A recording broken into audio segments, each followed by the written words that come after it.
$668888. P9 news కు స్వాగతం. ముందుగా ముఖ్యాంశాలు. అన్నదాత సంక్షేమం ప్రభుత్వ ధ్యేయం సీఎం జగన్మోహన్ రెడ్డి. రాష్ట్ర ప్రభుత్వం అమలు చేస్తున్న సంక్షేమ పథకాలు జిల్లాలో 3 లక్షల పైగా రైతులు లబ్ధి పొందుతున్నారని కలెక్టర్ ప్రవీణ్ కుమార్ తెలిపారు. ప్రకాశం భవన్లో వైఎస్ఆర్ రైతు భరోసా, పీఎం కిసాన్, 0 వడ్డీ పంట రుణాలను పథకాల కింద రైతులకు చెక్కులు అందజేశారు. ఈ కార్యక్రమంలో జడ్పీ చైర్మన్ బూచేపల్లి వెంకాయమ్మ, జేసీ వెంకటమురళి, ఎమ్మెల్సీ పోతుల సునీత, మేయర్ గంగాడ సుజాత, సంబంధిత అధికారులు పాల్గొన్నారు. ముందుగా సీఎం జగన్మోహన్ రెడ్డి నిర్వహించిన వీడియో కాన్ఫరెన్స్లో పాల్గొన్నారు.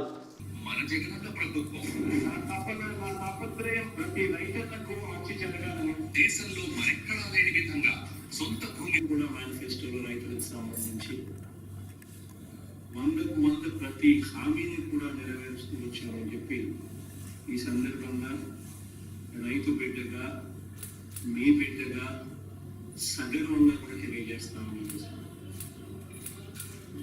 ఈరోజు రైతు పక్షపాత ప్రభుత్వంగా ఒకేసారి 3 పథకాలకు సంబంధించి వైఎస్ఆర్ రైతు భరోసా, వైఎస్ఆర్ 0 వడ్డీ పథకం, వైఎస్ఆర్ యంత్ర సేవా పథకం, ఈ 3 ప్రతి ఒక్కరి నోటి నేను వింటున్నానన్న అన్న. అదే విధంగా మా ఊళ్ళో రైతు భరోసా కేంద్రం ఉందన్న. అక్కడికి నేను పోయి నాణ్యమైన విత్తనాలను, పురుగు మందులను, ఎరువులను తీసుకోవటమే కాకుండా అక్కడ పుస్తకాలు ఉన్నాయన్న. లైబ్రరీ ఉంది. ఆ లైబ్రరీలో పుస్తకాలు తీసుకొని చదువుకొని ఏ పంటకి ఏ మందు కొట్టుకోవాలి, ఏ టైం వేస్తే మనకు ఆదాయం వచ్చింది అని చదువుకొని నేను ఒక అవగాహన కలిగించుకొని ప్రతి ఒక్క దాంట్లో ముందుండాలని నేను ప్రతి ఉత్సాహంగా ఉంటానన్న. అదే కాక నాకు సెల్ ఉందన్న. దాంట్లో నేను యూట్యూబ్లో ఆర్బీకే ఛానల్ సబ్స్క్రైబ్ చేసుకొని శాస్త్రవేత్తలు రోజు చెప్పే కొత్త విషయాలు నేర్చుకొని కొత్త పంటలు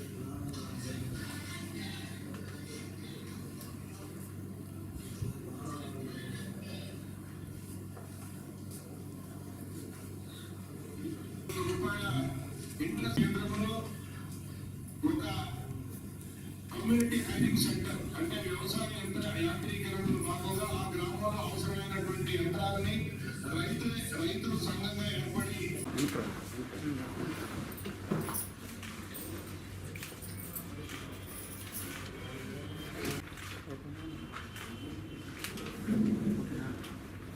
ఏపీపీడీడీ పట్ల ఆర్టీసీ యాజమాన్యం పక్షపాత వైఖరిని చూపుతుందని యూనియన్ రాష్ట్ర అధ్యక్షులు ఎస్వి శేషగిరిరావు ఆరోపించారు.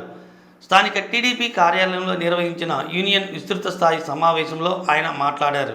ఆర్టీసీ ప్రభుత్వంలో విలీనమైన నేపథ్యంలో యూనియన్ ప్రాధాన్యత లేకపోవడంతో ఆర్టీసీ యాజమాన్యం కార్మికుల పట్ల కఠినంగా వ్యవహరిస్తుందని విమర్శించారు. యూనియన్ బలోపేతానికి కృషి చేస్తామని తెలిపారు. రాబోయే సిసిఎస్ ఎన్నికల్లో పీటీడీ కార్మిక పరిషత్ ఘన విజయం సాధిస్తుందని అన్నారు. ఈ కార్యక్రమంలో రాష్ట్ర general secretary V Srinivasarao, regional secretary Venkatrao, regional president Nukathoti Venkata Seshayya, Haribabu తదితరులు పాల్గొన్నారు. మరియు అధ్యక్షులు వెంకట శేషగిరిరావు గారు హాజరవడం జరిగింది. ఈ సమావేశం ప్రధాన ఉద్దేశం యూనియన్ ఆర్గనైజేషను జిల్లాలో యూనియన్ని పటిష్టం చేయడం కోసం తీసుకోవాల్సిన చర్యలు, అవలంబించాల్సిన విధానాల మీద చర్చ జరగడం కోసం. రెండవది, రాబోయే డిసెంబర్లో ఆర్టీసీలో క్రెడిట్ కోఆపరేటివ్ సొసైటీ ఎన్నికలు ఉన్నాయి. ఆ ఎన్నికలకి సమాయత్తం అవడానికి, కేడర్ని సమాయత్తపరచడానికి మరియు ఎన్నికల్లో అవలంబించాల్సిన విధానాల మీద చర్చ జరపడం కోసం ఈ సమావేశం ప్రధాన ఉద్దేశం. అదేవిధంగా ఈ సమావేశంలోనే రాష్ట్ర వ్యాప్తంగా ఉన్న ఆర్టీసీ ఉద్యోగులు ఎదుర్కొన్న సమస్యల మీద కానీ, జిల్లా వ్యాప్తంగా ఇక్కడ ఉద్యోగులు ఎదుర్కొన్న సమస్యల మీద కానీ కార్మిక పరిషత్ ఎటువంటి ఏర్పాటు చేసుకోవడం జరిగింది. ఈ సమావేశాన్ని ఏర్పాటు చేసిన రీజనల్ కమిటీ వెంకటేశ్వర్లు గారికి, సెక్రటరీ, మరియు శేషయ్య గారికి, హరిబాబు గారికి, వీళ్ళందరికీ కూడా రాష్ట్ర కమిటీ అభినందనలు తెలియజేస్తూ ఉంది. ఈ కమిటీలో ఈ సమావేశంలో జిల్లా కమిటీకి మరియు డిపో కమిటీలకు కూడా ఇక ముందు జరగబోయే మన కార్మిక పరిషత్ కార్యక్రమాల మీద దిశానిర్దేశం చేయడం జరుగుతుంది. ఆ విధంగా ఈ సమావేశం ప్రయోజనకరంగా ఉంటుంది. ఈరోజు కార్మిక పరిషత్ ప్రకాశం జిల్లా విస్తృతస్థాయి సమావేశం జరుగుతూ ఉంది. ఇక్కడ దీని ముఖ్య ఉద్దేశం ఏంటంటే భవిష్యత్తులో రేపు డిసెంబర్లో జరిగే కోఆపరేటివ్ సొసైటీ ఎన్నికల్లో ప్లస్ ఆర్టీసీ ప్రభుత్వంలో విలీనమైన తర్వాత మేనేజ్మెంట్తో అవలంబించాల్సిన వైఖరి గురించి ఎలా ఉండాలి ఏంటి అనే దాని గురించి చర్చించుకోవడం కోసం. ఈ యొక్క రాష్ట్రంలో మాకు రావాల్సిన బకాయిలు చాలా ఉన్నాయి. పీఆర్సీ బకాయి 2019-17లోది, అలాగే ఎస్ఆర్పిఎస్ ఎస్బిటి స్కీమ్ కింద రావాల్సిన బకాయిలు ఉన్నాయి. అలాగే దాదాపు పెండింగ్ డిఏలు ఉన్నాయి, ఒక 5-6. అవి కూడా ఎట్లా వస్తాయా రావని, అలాగే కొత్తగా లీవ్ ఎన్కాష్మెంట్ రాయించారు, అవి రాసుకున్నారు. కార్మికులు వస్తాయా రావని కొంత సందేహంలో ఉన్నారు. వాటి గురించి కూడా ప్రధాన నాయకత్వం మాకు చర్చించి వివరిస్తుందని. దీని ఉద్దేశంతో కార్మికుల్లో మేము కార్మిక పరిషత్ యూనియన్ ఉంది, ఏం కాలేదు, అసోసియేషన్గా మారింది, మళ్ళీ కార్మికులు రాబోతుంది అనే సందేశం పంపించడానికి మేము ఒక సమావేశం ఏర్పాటు చేసుకోవడం జరిగింది. ముఖ్యంగా రేపు డిసెంబర్లో జరగబోయే ఆర్టీసీ కోఆపరేటివ్ సొసైటీ ఉంది. దాంట్లో ఎలక్షన్లు జరగబోతున్నాయి. గతంలో మేము ప్రకాశం జిల్లా నుంచి 4 మెంబర్స్ని నిలబెట్టాము, 3 గెలిపించుకోగలిగాము. అలాగే రేపు జరగబోయే ఎలక్షన్లో కూడా ఎంప్లాయీస్ యూనియన్ అనేది పొత్తులో భాగంగా జేఏసీ కింద ఇస్తే పొత్తులో నిలబడతాం, లేదు అనుకుంటే ఇండివిజువల్గానే మేము పోటీ చేయడానికి. స్థానిక 60 అడుగుల రోడ్డులోని ఫేషియల్ ఎథిక్స్ క్లినిక్ను నూతనంగా ప్రారంభించారు. ఈ కార్యక్రమానికి వైసీపీ యువ నాయకులు బాలినేని పండితరెడ్డి ముఖ్య అతిథిగా హాజరై హాస్పిటల్ యజమానాన్ని శుభాకాంక్షలు తెలిపారు. హాస్పిటల్ నిర్వాహకులు డాక్టర్ సాయి శంకర్ అనిల్ మాట్లాడుతూ నూతన టెక్నాలజీతో జిల్లా ప్రజలకు సేవలు అందిస్తున్నట్లు తెలిపారు. ఈ కార్యక్రమంలో deputy mayor Venkata Suryanarayana, APWJ రాష్ట్ర అధ్యక్షులు ఐవి సుబ్బారావు తదితరులు పాల్గొన్నారు.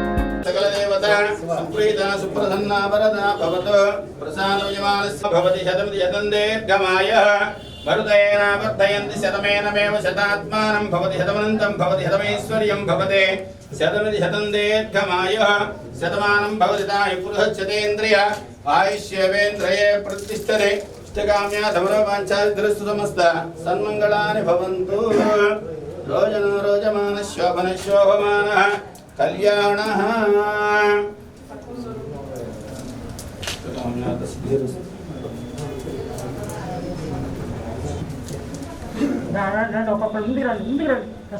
యంగ్స్టర్, నా ఏజ్ ఉంటుంది అనుకుంటా, సాయి శంకర్ అనిల్ ఒక డెంటల్ క్లినిక్ ఓపెన్ చేస్తున్నాడు.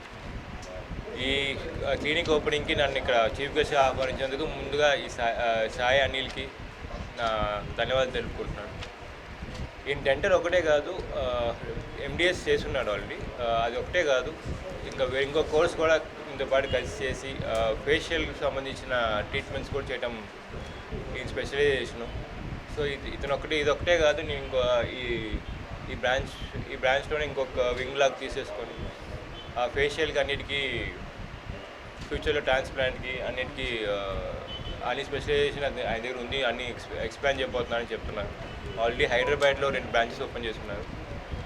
సో ఇది మన అదృష్టం. ఆయన ఒంగోలులో కూడా ఇలా ఓపెన్ చేయడం, ఒకటి హైదరాబాద్ కమర్షియల్గా ఆలోచించి వాళ్ళు హైదరాబాద్ చేయకుండా మన అతను పెరిగిన ఊరు, చదువుకున్న ఊరు ఒంగోలులో పెట్టడం మనందరూ అదృష్టం.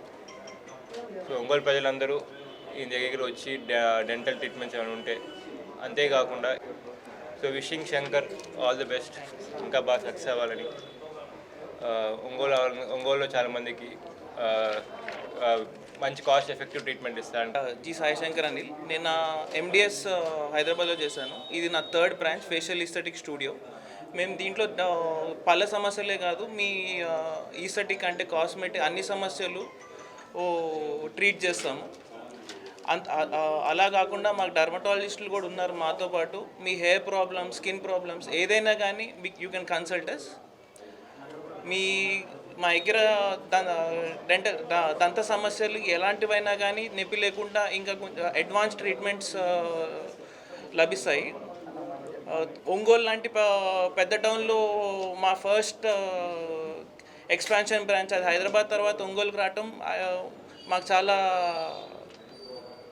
గర్వంగా ఉంది. ప్రజలందరినీ ఒకసారి దయచేసి మమ్మల్ని వచ్చి విజిట్ చేయమని కోరుకుంటున్నాం. మా ప్రారంభ ఓపెనింగ్కి వచ్చిన ప్రణీత్ రెడ్డి గారికి ధన్యవాదాలు. జిల్లాలోని విద్యుత్ సమస్యలపై ఒంగోలు విద్యుత్ భవనంలో డైల్ యువర్ ఎస్సీ కార్యక్రమాన్ని నిర్వహించారు.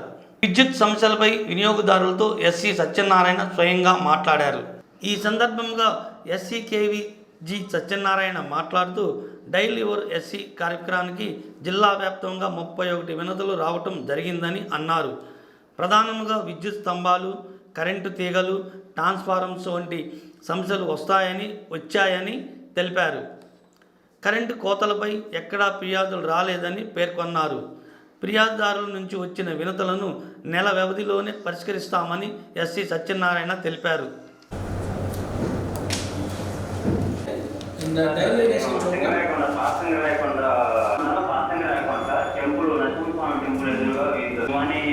పై చేస్తే అనేస్తుంది సార్. మేము సార్ థ్యాంక్ యూ సార్. చూడండి సార్, టెంపుల్ ఎదురుగానే సార్. మా మదర్ సరిపోతే 1 ఇయర్ డోర్ లాక్ అయిపోయింది, తలుపు వేయాల్సి వచ్చింది. తలుపు వేసాము. అతను లైన్లను అదే బిల్లు తీసి అతను ఏదో పడుతున్నాడు, మనకి ఆన్లైన్లో వస్తే నేను ఇప్పుడు చెప్తాను సార్. ఎస్సీ గారికి 3 రోజుల కింద సేమ్ మొత్తం మధ్యపాడి 225 కోడ్ 40 నమస్తే అండి. వెంకటేశ్వర గారు ఊరు కంప్లైంట్స్ వచ్చాయి. జిల్లాలో కోతలు మాత్రం ఏమీ లేవు. కోతల గురించి ఒక్క కంప్లైంట్ కూడా లేదు. ఇప్పుడు సప్లై నిరంతరాయమైన కరెంటు, నాణ్యమైన కరెంటు ఇస్తున్నాము. దీంట్లో కంప్లైంట్స్ ఏంటంటే లో వోల్టేజ్ ప్రాబ్లం ఉందని చెప్పి మనకు 4 కంప్లైంట్స్ రావడం జరిగింది. అట్లాగే డ్యామేజ్డ్ పోల్స్ ఉన్నాయని చెప్పి 6 నుంచి కంప్లైంట్ రావడం జరిగింది. బిల్డింగ్లో ప్రాబ్లం ఉందని చెప్పేసి ఒక 6 వచ్చాయి.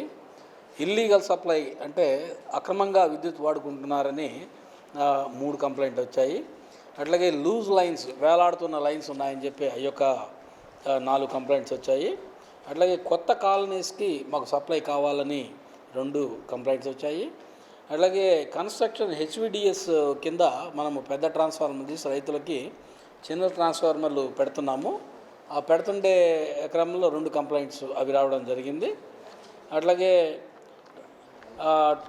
24 hours పవర్ సప్లై కావాలని ఒక కంప్లైంట్ వచ్చింది. స్ట్రీట్ లైట్లు సరిగా వెలగట్లేదని ఒక కంప్లైంట్ వచ్చింది. ఆధార్ రాంగ్ సీడింగ్ జరిగిందనేది ఒక కంప్లైంట్ వచ్చింది. మొత్తం మీద 31 కంప్లైంట్స్ ఇవాళ రిసీవ్ చేసుకున్నాం. ఈ 31 కంప్లైంట్స్ కూడా జిల్లాలోంచి వేరియస్ ప్రాంతాల నుంచి రావడం జరిగింది. ఇవన్నీ కూడా ఒక నెల టైం బౌండ్. ఇవాళ 27, మళ్ళీ నెక్స్ట్ మంత్ 27 లోపల ఇవన్నీ కూడా 99% రెక్టిఫై చేసి వాళ్లకు ఇన్ఫామ్ కూడా చేస్తాము. ఇదంతా కూడా ఒక ట్రాక్ రికార్డ్ మాదిరిగా ఇక్కడ పెట్టుకొని మా డిపార్ట్మెంట్ వాళ్ళే ఆ కన్జ్యూమర్స్కి ఫోన్ చేసి అక్కడికి వెళ్ళి ఫిజికల్గా ఎగ్జామ్ చేసి అది ఎలా చేయగలరు ఏంటి అనేది ఇవన్నీ కూడా వితిన్ 2 days 3 daysలో వాళ్ళు ప్రతి విలేజ్కి వెళ్ళడం జరుగుతుంది. వెళ్ళిన తర్వాత వాళ్ళతో మాట్లాడి ప్రాబ్లమ్ని అక్కడికక్కడే రిజాల్వ్ చేసే విధంగా మేము ప్రణాళిక రచించుకొని మొత్తం కంప్లీట్ కావడానికి 1 month లోపల మేము అన్నీ కూడా రెక్టిఫై చేస్తాం. ఆంధ్రప్రదేశ్ స్కిల్ డెవలప్మెంట్ కార్పొరేషన్ జిల్లా ఉపాధి కార్యాలయం సంయుక్త ఆధ్వర్యంలో ఈ నెల 28వ తేదీన జిల్లా జాబ్ మేళా కార్యక్రమాన్ని నిర్వహిస్తున్నట్లు స్కిల్ డెవలప్మెంట్ మేనేజర్ లోక్నాథం తెలిపారు. స్థానిక పాత రిమ్స్ ఆవరణలో గల స్కిల్ డెవలప్మెంట్ కార్యాలయంలో ఏర్పాటు చేసిన కార్యక్రమంలో జాబ్ మేళా వివరాలను లోక్నాథ్ వెల్లడించారు. 28వ తేదీ ఉదయం ఒంగోలులోని జిల్లా ఉపాధి కార్యాలయంలో జాబ్ మేళా కార్యక్రమాన్ని నిర్వహిస్తున్నట్లు అన్నారు. ఈ జాబ్ మేళా కార్యక్రమంలో ప్రముఖ నేషనల్ కంపెనీ అయిన రిలయన్స్తో పాటు ఇతర కంపెనీలు పాల్గొంటాయని పేర్కొన్నారు. జిల్లాలోని నిరుద్యోగ యువతీ యువకులు ఈ అవకాశాన్ని సద్వినియోగం చేసుకోవాలని లోకనాథన్ కోరారు. స్కిల్ డెవలప్మెంట్ కార్పొరేషను మరియు డిస్ట్రిక్ట్ ఎంప్లాయ్మెంట్ ఆఫీస్ వారి ఆధ్వర్యంలో రేపు అనగా 28వ తారీఖు అక్టోబర్ 2021 మనం ఎంప్లాయ్మెంట్ ఆఫీసు ఒంగోలు కలెక్టర్ ఆఫీస్కి ఎదురుగా ఉన్నటువంటి ఆఫీస్ నందు 3 కంపెనీస్తో రేపు స్కిల్ కనెక్ట్ డ్రైవ్ నిర్వహిస్తున్నాము. ఈ స్కిల్ కనెక్ట్ డ్రైవ్లో 10వ తరగతి నుంచి డిగ్రీ వరకు చదువుకున్నటువంటి వారు అర్హులు. సో ఇందులో 18 నుంచి 30 సంవత్సరాల లోపల వయసు ఉన్నటువంటి వారు, 10వ తరగతి నుంచి 18 లోపల అవకాశాలు ఉన్నటువంటి వారు 3 కంపెనీస్ రేపు పాల్గొనుచున్నాయి. దానికి సంబంధించి ఆసక్తి ఉన్నటువంటి యువతీ యువకులు నేరుగా వచ్చి ఎంప్లాయ్మెంట్ ఆఫీసు నందు పాల్గొని అందులో వాళ్ళ అర్హతను పరీక్షించుకొని ఉద్యోగ అవకాశాలు పొందవలసిందిగా కోరుచున్నాం. 3 కంపెనీస్ రేపు ఏమేంటంటే రిలయన్స్ మార్ట్, Delivery.com, పేస్ సెక్టర్. ఈ 3 గడ ఒంగోలు సరౌండింగ్ టౌను అలాగే చెన్నై సంబంధించినటువంటి 3 కంపెనీస్ 10వ తరగతి నుంచి 35 సంవత్సరాల లోపల వయసు ఉన్నటువంటి వారు, 18 నుంచి 30 సంవత్సరాల లోపల వయసు ఉన్నటువంటి వారు, 10th నుంచి డిగ్రీ వరకు చదువుకున్నటువంటి వారు ఈ డ్రైవ్కి నేరుగా హాజరయ్యి వాళ్ళ అర్హతను పరీక్షించుకొని ఉద్యోగాన్ని పొందవలసిందిగా. స్థానిక నెహ్రూ యువ కేంద్రంలో విజిలెన్స్ అవేర్నెస్ వారోత్సవాలు ప్రారంభమయ్యాయి. ఈ కార్యక్రమంలో deputy register cooperative society Ongole K Yalamandarao, step CEO Ravikumar, Jhansi Rani, Nagaraju తదితరులు పాల్గొన్నారు. ఈ సమావేశంలో అవినీతి నిర్మూలనపై ప్రసంగించారు. అనంతరం ప్రతిజ్ఞ చేశారు.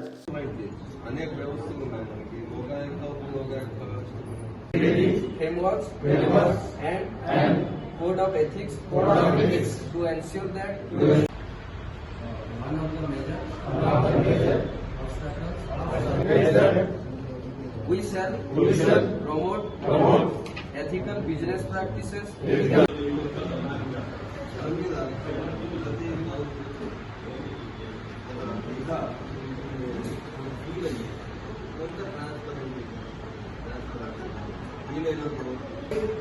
పై స్థాయిలో ఉన్నత వర్గాలు చేస్తేనే మధ్యవర్గంలో నేర్చుకున్నారు. అలాగే ఆడపల్లి పెద్ద మనిషి అయితే ఈ సంప్రదాయాలంటే వైభవం కట్టుకునే పార్టీలు మనం ఈ కల్చర్ అనేది ఈ రూల్స్ ప్రకారం చేయాలి మనం అని చెప్పినప్పుడు అవే చేయాలి. మనం మన సొంత నిర్ణయాలు ఇవి మనం తీసుకోవడానికి లేదు. అలా తీసుకుంటే అవసరం కాదు ఇన్ని రాగానే ఎందుకు పని చేయాలంటే నిజంగా మనం వెళ్తేనే ఎంప్రతి వేలో ఇన్కమ్ అన్నారు. మనం వెళ్తే ఎంత బాధపడతాం. ఆఫీస్ మానుకొని ఆ బ్యాంకు చుట్టూ ఎంఆర్ఓ ఆఫీస్ చుట్టూ మరో గవర్నమెంట్ ఆఫీస్ తిరుగుతూ ఉంటే మనం బాధపడతామో లేదా, మన టైం వేస్ట్ అవుతుంది. మీ వ్యవస్థగా వ్యవస్థ ఎలా నడుచుకోవాలి ట్రీట్మెంట్ తగ్గిపోయేది. 2-3 మందులు ఇచ్చేవాడు. ఇప్పుడు దానికి కూడా రమణ లేదు. డ్రగ్ రెసిస్టెన్స్ టీబీఎన్ వచ్చింది. సో ఈరోజు ప్రపంచంలో అందరూ శాస్త్రవేత్తలు ఆందోళన చేస్తుంది ఏంటి, ఇచ్చే సలహా పేషెంట్ అది డాక్టర్కి చెప్పే తిరిగి లేదు. కానీ అవసరమైతే తప్ప అత్యవసరమైతే తప్ప మీరు మందులు వాడద్దు. ఇది ఒక మంచి ఉదాహరణ. సమాజంలో ఇప్పుడు మొక్కలు ఇప్పుడు హైదరాబాద్లో నేను ఇందిరా పార్క్ దగ్గరికి వెళ్ళినప్పుడు లేదా రేడియో స్టేషన్ దగ్గరికి వెళ్ళడం అమర్పేటలో చల్లగా ఉండేది ఎండాకాలంలో రాత్రిపూట. విశాఖ జిల్లాలోని కోట్ల రూపాయలు విలువ కలిగిన భూమిని విశాఖ శారదా పీఠానికి తక్కువ ధరకు విక్రయించడాన్ని నిరసిస్తూ ఆంధ్రప్రదేశ్ హేతువాద సంఘ ఆధ్వర్యంలో నిరసన కార్యక్రమం చేపట్టారు. స్థానిక కలెక్టర్ కార్యాలయం ఎదుట జరిగిన నిరసన కార్యక్రమంలో హేతువాద సంఘ నాయకులు పాల్గొని తమ నిరసన తెలియజేశారు. ఈ సందర్భంగా హేతువాద సంఘ రాష్ట్ర అధ్యక్షులు నాన్న వెంకట సుబ్బయ్య మాట్లాడుతూ కోట్ల రూపాయలు విలువ కలిగిన భూములను కాపాడవలసిన ప్రభుత్వం వాటిని దారావతం చేయడాన్ని హేతువాద సంఘం ఖండిస్తుందని అన్నారు. పీఠాధిపతులను ప్రభుత్వమే పెంచి పోషిస్తుందని ఆరోపించారు. ఈ నిరసన కార్యక్రమంలో జిల్లా అధ్యక్షులు ఖాళీషా బేగ్, రాష్ట్ర నాయకులు సుబాని, మాచర్లరావు తదితరులు పాల్గొన్నారు. ఒక 15 ఎకరాల భూమి కారు చౌకగా ఇచ్చేందుకు సిద్ధమవుతుంది. ఈ నిర్ణయాన్ని ఆంధ్రప్రదేశ్ హేతువాద సంఘం తీవ్రంగా ఖండిస్తుంది. ఎందుకంటే అన్నమైతేనేమిరా మరి సున్నమైతేనేమిరా ఈ పాడు పొట్టకు అని లొల్లాయి పాటలు పాడుకుంటూ తిరిగే సన్యాసులు, బాబాలు, స్వాములు, మాతలు, అట్లాగే వీళ్ళకి కామక్రోధ మతమాచర్యాలను వదిలామని చెప్పుకునే వీళ్ళకి భూములు అవసరమా? ఏదో చెట్టు కింద కూర్చొని తపస్సు చేసుకోవాల్సిన వీళ్ళు నల్లమల అడవులకో లేక ఛత్తీస్గఢ్ అడవులకో లేక ఉత్తరాంచల్ అడవులకు వెళ్ళి చెట్ల కింద కూర్చుని అడవుల్లో కూర్చొని తపస్సు చేసుకోవాల్సిన ఇలాంటి స్వాములు పీఠాధిపతులకి ఇంపాదాకారులు వేలాది ఎకరాల భూములు వేలాది కోట్ల రూపాయలు అవసరమా? రాజభోగాలు అనిపిస్తుంది ఈరోజు. వీళ్ళంతా ఇప్పటికే విశాఖపట్నంలో ఉన్న ఆశ్రమం శారదా పీఠాధిపతి ఆశ్రమము ఆక్రమణ భూమి అని తెలిసింది. ప్రభుత్వమే ఒక పక్క ప్రభుత్వములు ఆక్రమించిన వాళ్ళని తాట తీస్తామంటుంది. మరి ఈరోజు ప్రభుత్వములు ఆక్రమించిన స్వరూపాలను తాట చేయాల్సింది పోయి ఆయనకే కాళ్ళ మీద పడి మొక్కుతూ స్వాగతం ఇస్తూ భూములు కోట్లాది రూపాయల భూములు ఇవ్వటం అనేది చాలా దుర్మార్గం విషయం. జైల్లో పెట్టవలసిన వీళ్ళకి కాళ్ళు పిసుకుతూ ఈ రకంగా స్వాగతాలు పలకడం అనేది ఏపీ సంఘం తీవ్రంగా ఖండిస్తుంది. ఇది ఆంధ్రప్రదేశ్ రాష్ట్ర ప్రజలు అవమానపరచడమే. కాబట్టి తక్షణమే ఈ జీవోను రద్దుపరిచే విధంగా చర్యలు తీసుకోవాలని ఏపీ సంఘం గవర్నమెంట్ డిమాండ్ చేస్తూ ఉంది. ఈరోజు ఆంధ్రప్రదేశ్ రాష్ట్ర ప్రభుత్వం రేపు కేబినెట్ సమావేశంలో స్వరూపానంద స్వామి అనేటువంటి ఒక పీఠాధిపతికి 15 ఎకరాల ప్రజల యొక్క ఆస్తి అయినటువంటి భూమిని ధారాదత్తం చేయాలనేటువంటి ఆలోచన చేయడం అనేటువంటిది ఈ రాష్ట్రంలో మూఢనమ్మకాలకి ప్రోత్సాహం ఇచ్చినట్టేనని చెప్పి హేతువాద సంఘం భావిస్తూ ఉంది. ఇటువంటి రాజ్యాంగ విరుద్ధమైనటువంటి పంపిణీ కార్యక్రమాలు చేయటం మొదలుపెడితే ఈ రాష్ట్రంలో ఒక హిందూ మతమే కాదు చాలా మతాలు ఉన్నాయి, వాళ్ళు కూడా ముందుకు వస్తారు. ఇటువంటి పంపిణీలు ఇటువంటి రాజ్యాంగానికి విరుద్ధమైనటువంటి కార్యక్రమాలని తీసుకోవటం ప్రభుత్వాలకు సరైనటువంటి పనులు కాదు. వీటిని మానుకోవాలని జగన్మోహన్ రెడ్డి ప్రభుత్వం ఇటువంటి మతం పేరుతోనో కులం పేరుతోనో జరిగేటువంటి వాటికి ప్రభుత్వం ప్రజల యొక్క ఉమ్మడి ఆస్తి అయినటువంటి ధనాన్ని వృధా చేయటం కానీ భూములు పంపిణీ చేయటం మంచి కార్యక్రమం కాదు, మంచి పద్ధతి కాదు. అది మానుకోవాలని చెప్పి హేతువాద సంఘం డిమాండ్ చేస్తూ ఈ జీవోను వెంటనే రద్దు చేయాలని కూడా డిమాండ్ చేస్తూ ఉంది. P9 న్యూస్ ముగించే ముందు ముఖ్యాంశాలు మరొకసారి. అన్నదాత సంక్షేమం ప్రభుత్వ ధ్యేయం సీఎం జగన్మోహన్ రెడ్డి. ఈ వార్తలు ఇంతతో సమాప్తం. నమస్కారం.